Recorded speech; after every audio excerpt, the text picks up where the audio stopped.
después de que fue bautizado, subió al desierto y allá estuvo 40 días y 40 noches. Y cuando viene de nuevo, empieza a predicar del arrepentimiento. Entonces, esto es muy importante que nosotros nos acuérdenos de que el primer mensaje de Jesús fue el de arrepentimiento. Dice así en Marcos capítulo 1, versículo 15, dice, el tiempo se ha cumplido, el reino de Dios se ha acercado. Arrepentidos y creer el evangelio. Es tiempo que se arrepientan. ¿Por qué el arrepentimiento viene primero que todas las cosas? Porque si no hay el arrepentimiento, las otras cosas no las podemos recibir. Entonces es muy importante nosotros acordarnos que el arrepentimiento es de suma importancia. Hoy en día parece que a algunos se les ha olvidado de mencionar que es importante que haya el arrepentimiento. No nomás acepta a Cristo en tu corazón, no. Arrepiéntete para que Cristo more en tu corazón. Para que Cristo viva ahí, te tienes que arrepentir. Y a la vez, nosotros no aceptamos a Dios. Él nos acepta a nosotros. Porque nosotros hemos reconciliados con Él. Él no se reconcilia con nosotros. La humanidad se reconcilia con Dios. ¿Por qué? Porque la humanidad fue la que se apartó de Dios. Y la humanidad cuando regresa se reconcilia con Dios.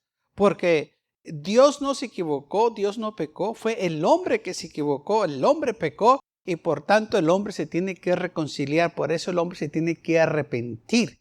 Y es lo que también predicó la primera iglesia primitiva del arrepentimiento. El primer mensaje de la iglesia se encuentra en el libro de los Hechos en el capítulo 2. Cuando le preguntaron al apóstol Pedro y a los 12 y a los 11 apóstoles, varones, hermanos, ¿qué haremos? Y Pedro le dice en Hechos 2:38 estas palabras. La primera cosa que sale de la boca del apóstol Pedro es esta.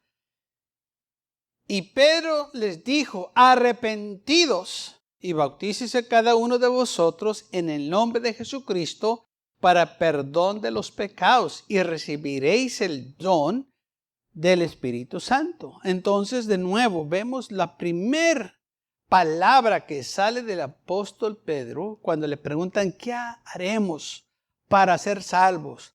Arrepiéntanse de sus pecados. Humíllense ante Dios.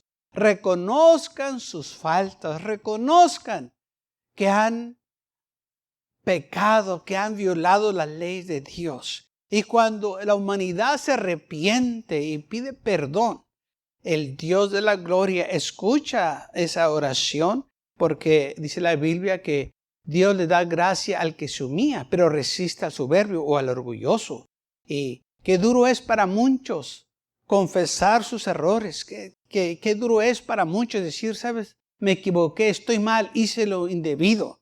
Pero con el Señor nosotros no podemos permitir que el orgullo se apodere de nosotros, sino que tenemos que humillarnos. Si queremos las bendiciones de Dios, si queremos la vida eterna, tenemos nosotros que confesar nuestros pecados ante Dios, no al hombre, ante Dios. Y pedirle perdón por lo que hemos hecho.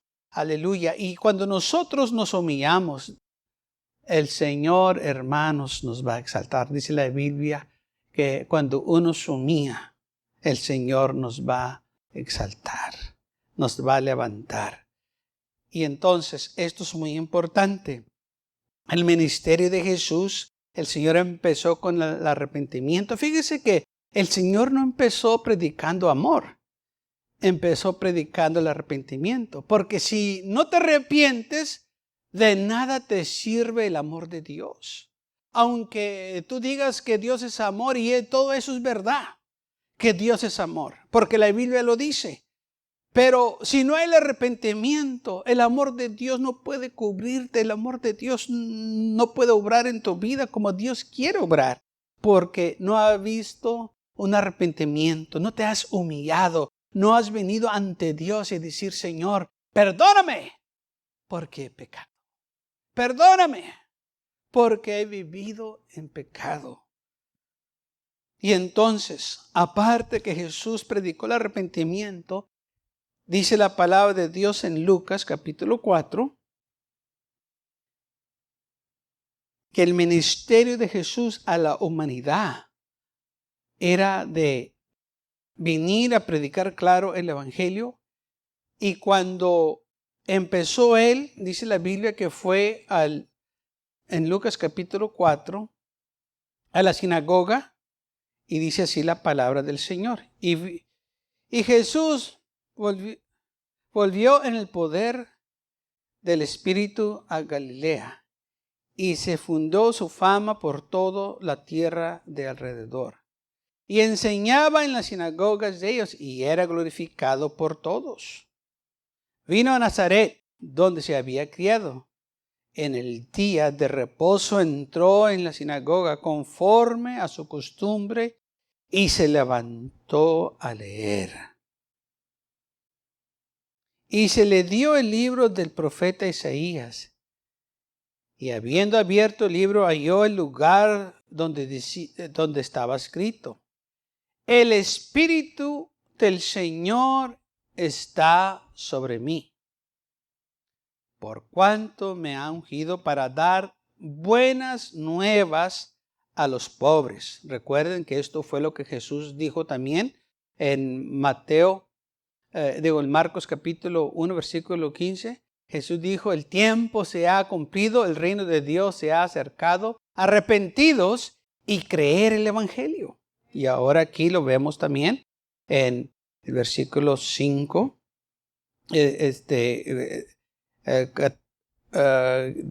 el versículo 18 dice, el Espíritu del Señor está sobre mí, por cuanto me ha ungido para dar las buenas nuevas a los pobres, me ha enviado a sanar a los quebrantados de corazón, a pregonar libertad a los captivos y vista a los ciegos, a poner en libertad a los oprimidos, a predicar el año agradable del Señor.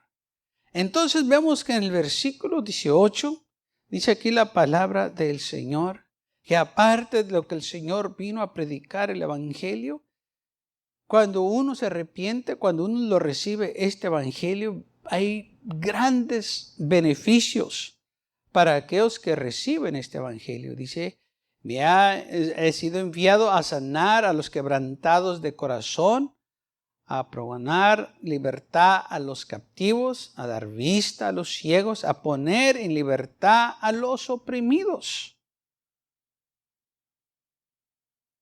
Todo esto son los beneficios cuando uno recibe la palabra de Dios, cuando hay el arrepentimiento, cuando uno se arrepiente y viene al Señor. Hay cosas grandes y maravillosas que uno recibe de parte del Señor. Porque cuando uno recibe el evangelio, estamos creyendo las promesas del Señor. Y Dios es fiel a sus promesas y las cumple. Si Él dice que nos va a sanar de nuestras dolencias, lo va a hacer. Si Él dice que va a sanar nuestros corazones aquebrantados, Él lo va a hacer. Si Él dice que viene a ponernos en libertad, Él lo va a hacer. Si Él dice que nos va a dar vista a los ciegos, Él lo va a hacer. Y también nos va a dar, claro, la vida eterna. Poner en libertad a los oprimidos. Y quiero entonces tomar este versículo y analizarlo, irnos por partes para ver todas las cosas que nosotros recibimos de parte del Señor. Dice, el Espíritu del Señor está sobre mí, por cuanto me ha ungido para dar las buenas nuevas a los pobres. Me ha enviado a sanar los quebrantados de corazón. ¿Y qué tanta gente están destruidos, sus vidas destruidas, sus corazones destrozados por situaciones en cuales ellos han pasado? Circunstancias difíciles en la vida que han venido a ellos sin esperarlo o sin culpa, pero les ha llegado esa situación y los corazones de ellos han sido quebrantados, han sido golpeados. Pero dijo el Señor, a eso Él ha venido, para sanar nuestros corazones, para fortalecer nuestras vidas. Lamentablemente, la medicina, la ciencia la promueve que puede hacer todo y no puede. Y gente se cree, y ahí está la situación, y ahí está el problema, que la ciencia promete mucho a la humanidad, pero no puede hacer nada a lo espiritual. El problema del hombre es espiritual, pero lo espiritual afecta a lo físico. Y la situación es que cuando una persona está enferma en el espíritu, la medicina no lo puede ayudar. Terapia no lo puede ayudar. Consejería de otros hombres no lo pueden ayudar. Libros que se han escrito no te pueden ayudar. Solo Cristo Jesús puede enmendar, sanar los corazones quebrantados. No hay palabras que podemos decirle a una persona cuando ha perdido un ser querido para que se sienta mejor.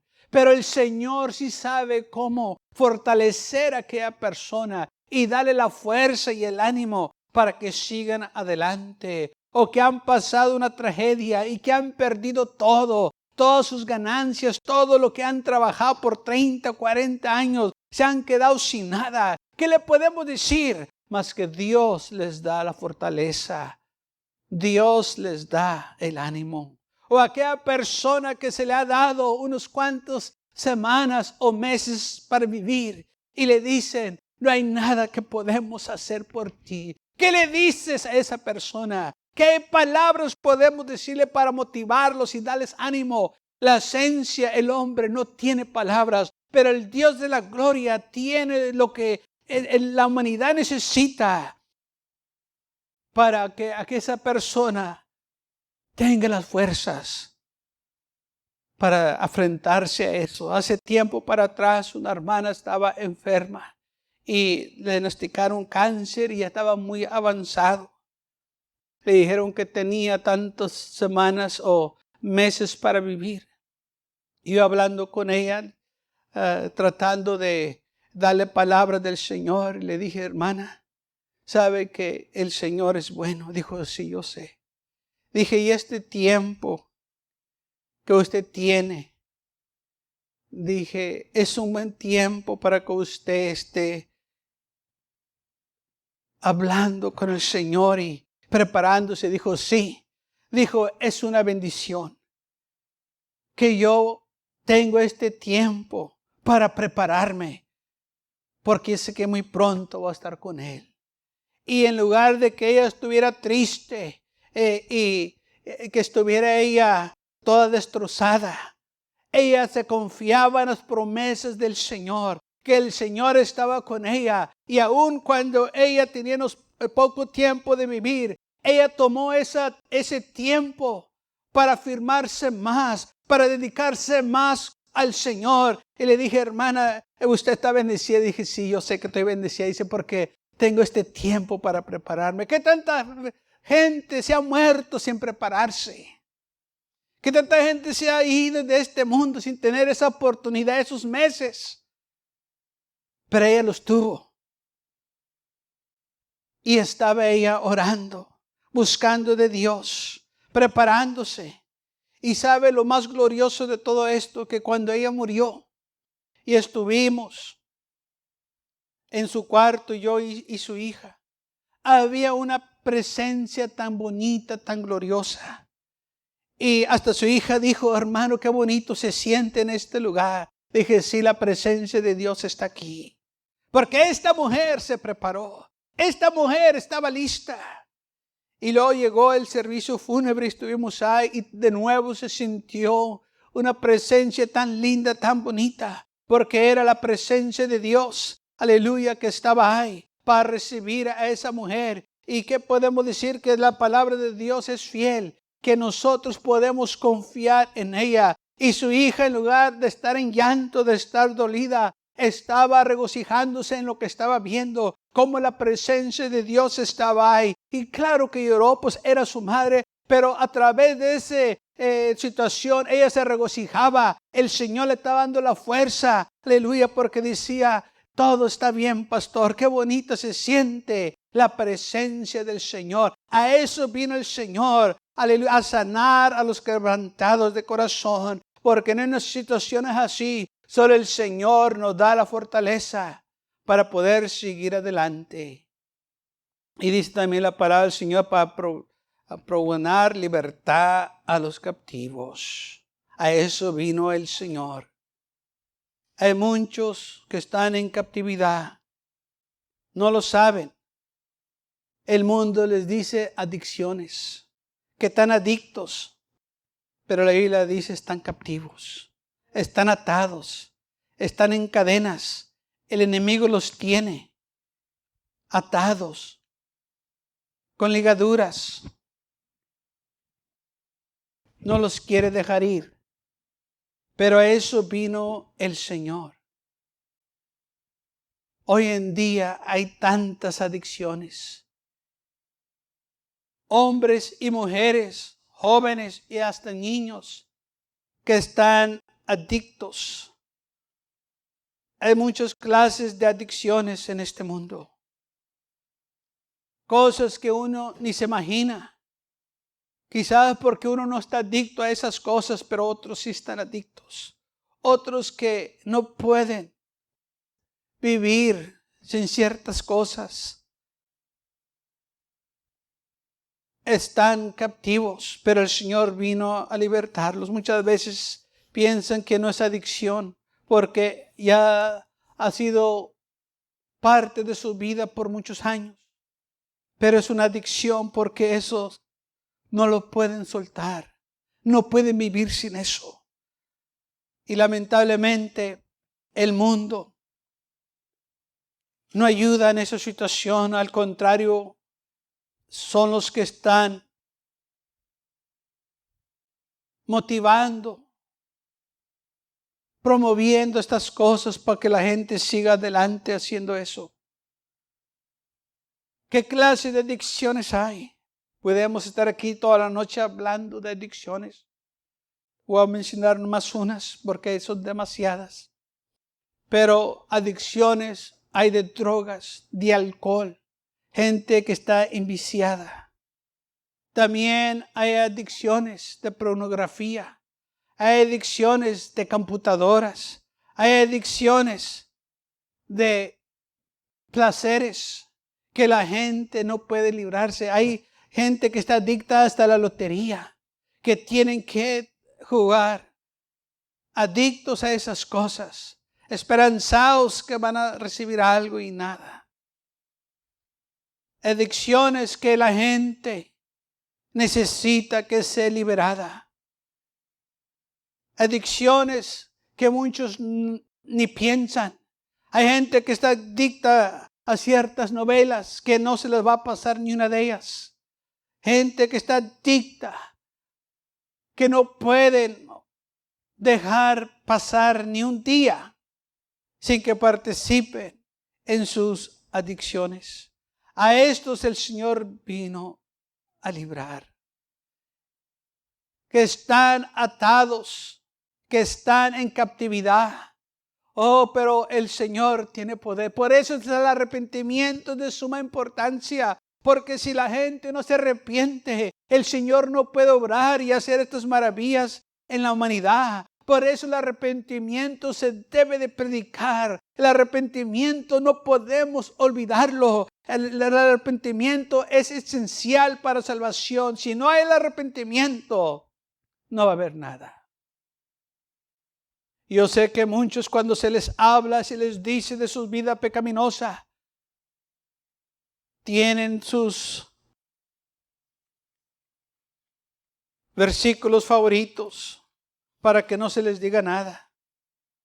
Y uno de ellos es Mateo 7:1, donde dicen: no juzgues para que no seas juzgado.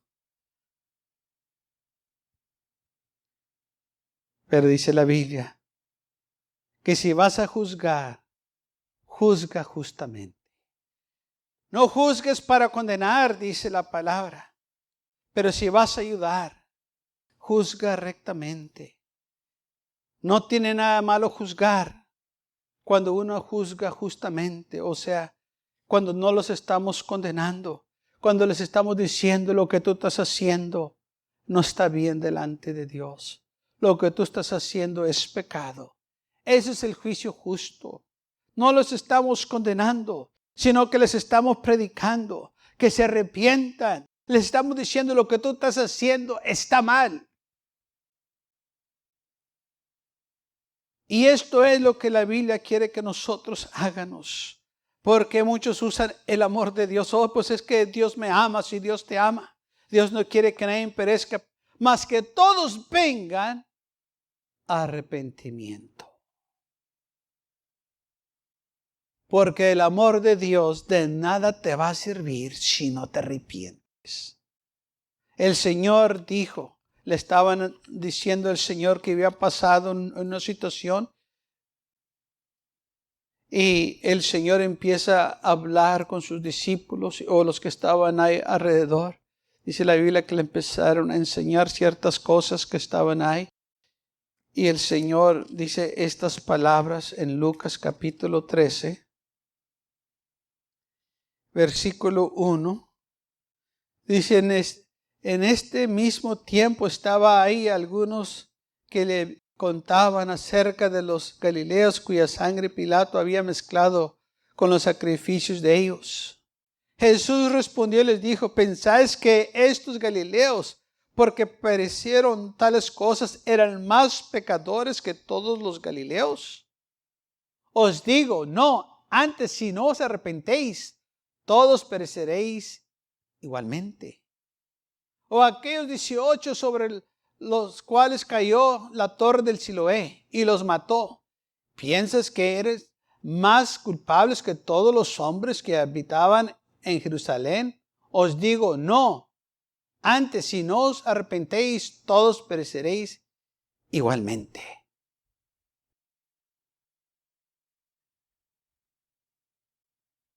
Vas a perecer si no te arrepientes. Tienes que arrepentirte. Y tiene que ser un arrepentimiento sincero. Que te estás arrepintiendo porque reconoces que eres pecador, que estás mal. No un arrepentimiento convenenciero. Un arrepentimiento convenenciero es que es conveniente arrepentirte al momento porque te pescaron haciendo algo que no deberías hacer. Y por eso estás arrepentido. No porque lo hiciste, no, pero porque te pescaron. Así como muchos, cuando van ante el juez y le dice el juez, ¿por qué lo hiciste? Y él dice, juez, estoy arrepentido porque hice tal cosa. Pero sabe que están arrepentidos no porque lo hicieron, pero porque los pescaron. Porque si no los hubiesen pescado, pues les siguen. Pero como los pescaron, y es conveniente para ellos decirle al juez que están arrepentidos para que no darles o para que no les den una sentencia dura, pues es conveniente decir, estoy arrepentido. Ya no lo voy a volver a hacer.